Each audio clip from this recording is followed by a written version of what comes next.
Hello friends, नमस्कार। आप सभी का आपके अपने यूट्यूब चैनल नैन स्कूल पर हार्दिक स्वागत है।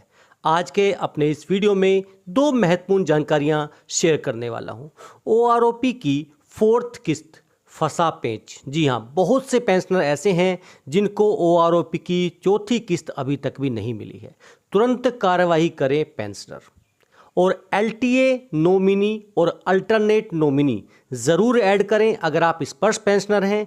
और अगर आप बैंक से पेंशन या पीडीए से पेंशन ले रहे हैं तो आपकी रिस्पॉन्सिबिलिटी है कि आप अपना नॉमिनेशन फॉर्म ए ज़रूर भरें और अपने पीडीए को जमा करें। क्या आपने अपना फॉर्म ए भरा है? अगर नहीं भरा है तो तुरंत उठें और फॉर्म ए भरकर जमा करें। स्पर्श की बहुत बड़ी गलती का खामियाजा भुगत रहे हैं पेंशनर। आखिर वो कौन सी बड़ी गलती है स्पर्श पीसीडीए की जिसका खामियाजा पेंशनर को भुगत करना पड़ रहा है? ये सारी जानकारी अपने आज के वीडियो में हम डिस्कस करने वाले हैं। अगर आप मेरे चैनल पर नए हैं, अभी तक सब्सक्राइब नहीं किया है तो चैनल को सब्सक्राइब कर लीजिए। वीडियो पसंद आए तो लाइक और शेयर ज़रूर करें। देखिए, सबसे पहले सर फोर्थ किस्त भी नहीं मिली है। देखिए, उन्होंने बताया कि 3 किस्त जो है उनकी नॉर्मली जो बैंक से पेंशन ले रहे थे, उसके बाद दिसंबर 2023 में इनका माइग्रेशन हो गया स्पर्श में, और उसके बाद में इनको फोर्थ किस्त नहीं मिली है जो 28 फरवरी की डेट थी। देखिए, उसके निकल जाने के बाद इन्होंने मैसेज किया कि सर फोर्थ किस्त नहीं मिली है, अब हमें क्या करना चाहिए। बहुत से पेंशनर ऐसे थे जिनकी देखिए ओआरओपी की फर्स्ट किस्त मिली या सेकंड मिली और उसके बाद उनकी डेथ हो गई। अब उनको जो नॉमिनी है उनको फैमिली पेंशन मिल रही है, लेकिन उनको ओआरओपी का जो रिमेनिंग इंस्टॉलमेंट्स था वो नहीं मिला है। ऐसी बहुत सारे पेंशनर हैं जिनके साथ ये समस्याएं आ रही हैं। आप सभी से अनुरोध है कि आप स्पर्श पर सीपीग्राम पर अपनी ग्रीवेंस जरूर डालें ताकि आपको जो आपका एरियर है, जो बची हुई इंस्टॉलमेंट्स है, वो ज़रूर मिल सके। अब सबसे बड़ा सवाल ये है कि आखिर गलती किसकी है।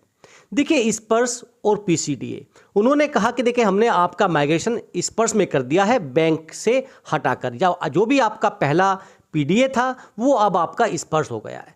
तो ये गलती किसकी है? जब आपने कहा कि बैंक से कि आप अपना पूरा का पूरा डाटा सीपीपीसी से कहा कि हमें दे दीजिए, तो ये क्यों नहीं बोला कि आपने स्पर्श की कितनी जो अपना ओआरओपी है उसकी कितनी किस्त दी हैं? जब वो बता देते साथ में वहीं पे कि हमारी 2 किस्त पेड, 3 किस्त पेड, तो ये सारी गलतियां नहीं होती और जो पेंशनर्स परेशान हैं इतने दिन से उनको इतनी परेशानियों का खामियाजा नहीं भुगतना पड़ता। तो देखिए, गलती पीसीडीए स्पर्श की है लेकिन परेशान है पेंशनर।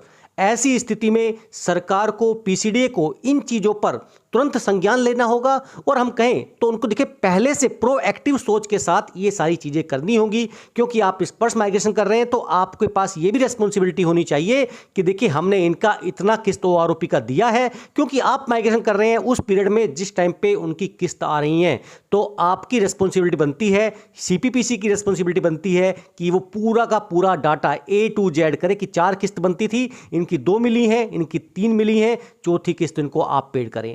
अब आप स्पर्श में ग्रीवेंस डालेंगे तो वो बोलेंगे आप एनपीसी लीजिए, आप एक सर्टिफिकेट दीजिए कि आपको नहीं मिला है। ये सारी चीज़ें देखिए बिना मतलब में पेंशनर को परेशान करने के लिए है। और अब आज का एक बहुत इंपॉर्टेंट टॉपिक डिस्कस करने वाले हैं हम, जो है आपका लाइफ टाइम एरियर्स, या हम कहें नॉमिनेशन फॉर्म। देखिए, अगर आप स्पर्श पर माइग्रेट हो गए हैं तो आप स्पर्श पर जाइए, माई प्रोफाइल में जाइए, जो अपडेट प्रोफाइल में जाएंगे तो नॉमिनी डिटेल्स होगा। वहाँ पर देखिए बहुत से पेंशनर का इस टाइप से सेम पूरा खाली पड़ा है, कुछ नहीं भरा है उन्होंने। आप इसको ज़रूर भरें। नॉमिनेशन फॉर्म किसके लिए कर रहे हैं और अल्टरनेट नॉमिनी आपको करना है तो क्यों करना है? देखिए, दोनों चीज़ें आपको पता होनी चाहिए। आप पेंशनर हैं, आपको अगर कुछ हो जाता है तो आपके नॉमिनी को, जो भी आपका नॉमिनी है, उनको आपका पैसा जो नहीं मिला है वो मिल जाए। इसके लिए देखिए लाइफ टाइम एरियर्स आप अपना नॉमिनी जरूर चूज करें। अब बात करते हैं अल्टरनेट नॉमिनी, ये क्या प्रोसीजर है। देखिए, अल्टरनेट नॉमिनी का मतलब है कई पेंशनर्स ऐसे देखे या उनके बच्चे जो हमें मैसेज करते हैं कि सर देखिए मेरे पिताजी जॉब करते थे लेकिन पिताजी और माताजी दोनों ही किसी कारणवश नहीं रहे, अब हम क्या करें? तो ऐसी स्थिति में अल्टरनेट नॉमिनी भी होता है और यहाँ पे परसेंटेज चूज कर लेते हैं। अगर मान लीजिए कि आपने स्पाउस को नॉमिनी बनाया है तो अल्टरनेट नॉमिनी भी जरूर बनाइए किसी को, क्योंकि आपके देखिए अगर बच्चे हैं तो आप उनको अल्टरनेट नॉमिनी में रख दीजिए। सारी चीज़ें बिल्कुल स्टेप बाय स्टेप होंगी और जब आपको आपके नॉमिनीज को पैसों की रिक्वायरमेंट होगी आपके बाद में, तो उनको इधर उधर चक्के नहीं काटने पड़ेंगे और उनका जो पैसा है, जो आपका पैसा है, वो उनको बड़ी आसानी से मिल जाएगा। आप देखिए यहाँ पर जाके LTA सेलेक्ट करके और उसमें आप अपनी डिटेल्स डालें कि किसको आप लाइफ टाइम एरियर्स के लिए नॉमिनी बनाना चाहते हैं, अल्टरनेट नॉमिनी बनाना चाहते हैं। और देखिए डॉक्यूमेंट्स इसमें रिक्वायरमेंट नहीं होगी अगर आप उन्हीं को बना रहे हैं जो आपके डॉक्यूमेंट में ऑलरेडी ऐड हैं। अब देखिए सबसे इंपॉर्टेंट चीज ये है, जब आप कर लेंगे तो आप देखेंगे नॉमिनी डिटेल्स में इस टाइप से दिखाएगा, लाइफ टाइम एरियर्स या नाम दिखाएगा और कितना परसेंटेज आपने दिया है वो इस टाइप से आपको जरूर दिखाएगा। अब बात कर लेते हैं जो LTA हम बात कर रहे हैं वो आखिर है क्या।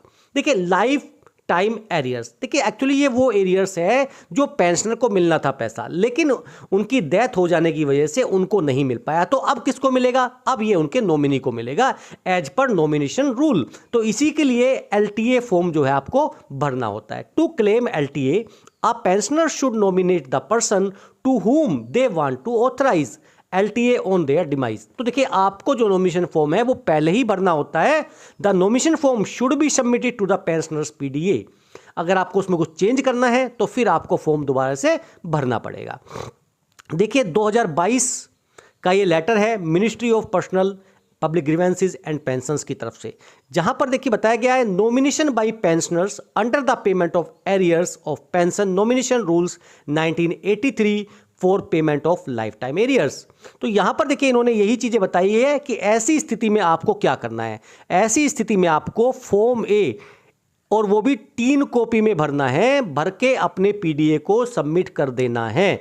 अब फॉर्म A होता क्या है, देखिए फॉर्म A आप देख सकते हैं, ये है, आप जो भी बैंक आपका CPPC है आप वहाँ जाइए, बोलिए हमें नॉमिनेशन फॉर्म भरना है, तो वो आपको फॉर्म A की 3 कॉपी दे देंगे और उन 3 कॉपी को आपको भर के आपको देखिए पूरी डिटेल्स यहाँ पर दी गई हैं, सिग्नेचर आपके और लेफ्ट हैंड थंब इंप्रेशन और signature of the pension dispersing जो अथॉरिटी है, बैंक है, treasury, post office, account office, head office जो भी है उन सब के साइन हो जाएंगे और वो आपके जो भी डॉक्यूमेंट्स हैं वो प्योर हो जाएंगे और जो भी आपके नॉमिनी होंगे आपके बाद उनको परेशान नहीं होना पड़ेगा। तो LTA और अल्टरनेट नॉमिनी अगर आपने अभी तक ऐड नहीं किया है, चाहे आप इस पर से पेंशन ले रहे हो, CPPC से ले रहे हो, ट्रेजरी से ले रहे हो, DPDO से ले रहे हो, हेड ऑफिस से ले रहे हो, कहीं से भी अगर आप पेंशन ले रहे हैं तो आपकी सबसे पहली रेस्पॉन्सिबिलिटी बनती है कि आप नॉमिनेशन फॉर्म जरूर भरें, अपना पूरा का पूरा जो डिटेल्स हैं उसमें ऐड करें कि देखिए हम किसको नॉमिनी बनाना चाहते हैं, अल्टरनेट नॉमिनी किसको बनाना चाहते हैं,